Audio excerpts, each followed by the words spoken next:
Hello and welcome. You're watching Outright, and today our focus is Iran.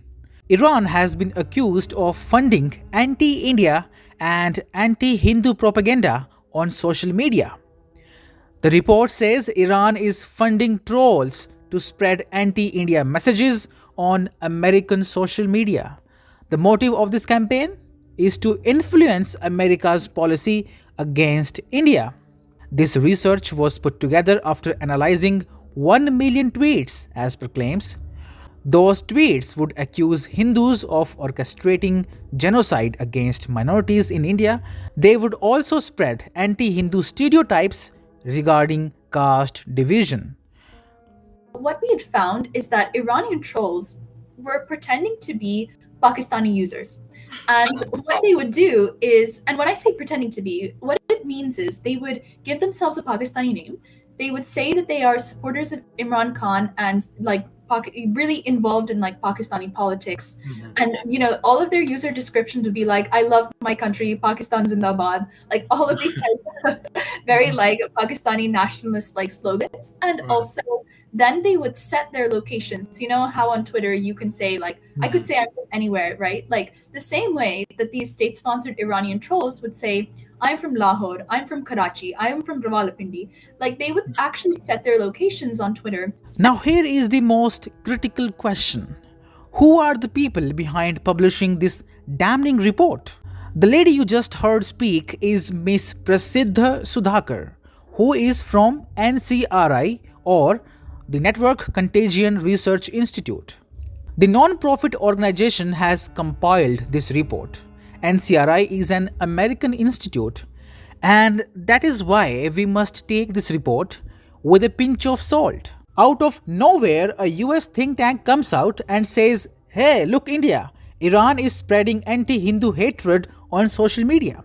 For people like me, it came as a shocking report, and the first question that came to my mind was, why would Iran fund anti India activity? Let's take a look at what Ms. Prasiddha has to say. This really did spike after India began having closer ties to Israel because these Iranian trolls are basically also mimicking anti Semitic disinformation that they've historically been using. Obviously, Iran and Israel don't have good relations. They're really using that because India is getting closer to a country like Israel. So she claimed that Iran was angry with India because India is causing up to Israel. Frankly speaking, this is a stupid argument. Even UAE and Saudis, for that matter, are causing up to Israel. But Iran is actually bearing the hatchet with them. It makes no sense for Iran to ruffle India's feathers over Israel because India is an emerging power in West Asia. India is a tremendous potential market for Iranian oil. Iran is also, of course, a critical member of the India-Iran-Russia trade corridor that passes through Central Asian nations. Iran is also among the biggest importers of rice from India. India has also been backing Iran at the Non-Alignment Movement Forum against Azerbaijan. So it makes no sense for Iran to strain its ties with India. But on the contrary, it makes all sense in the world for an American think tank to sow discord between India and Iran. Iran is soon going to become a member of BRICS, which is not in the good interest of the US. The US may also look to jeopardize the India-Iran-Russia route because it could greatly help both Iran and Russia, who are America's enemies. By the way, it also makes sense for China. If India to Russia trade route becomes operational, India's clout in Central Asia will go through the roof at the expense of China. So we don't have the details who exactly funds the NCRI, but the Iran story published by it seems totally fictitious. Either US or China could be behind fabricating this fake narrative. India over the past few years has become a great power in the Middle East. India is one of the few nations in the world that has good ties with Arabs, Iran, and Israel.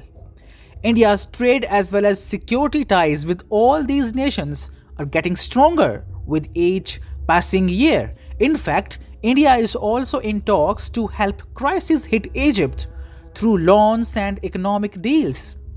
And that explains why we are witnessing such psyops. It is highly likely that US think tanks or Chinese think tanks might push more of such narratives aimed at damaging India's flourishing ties in the region. So, dear India and Indians, you better be aware.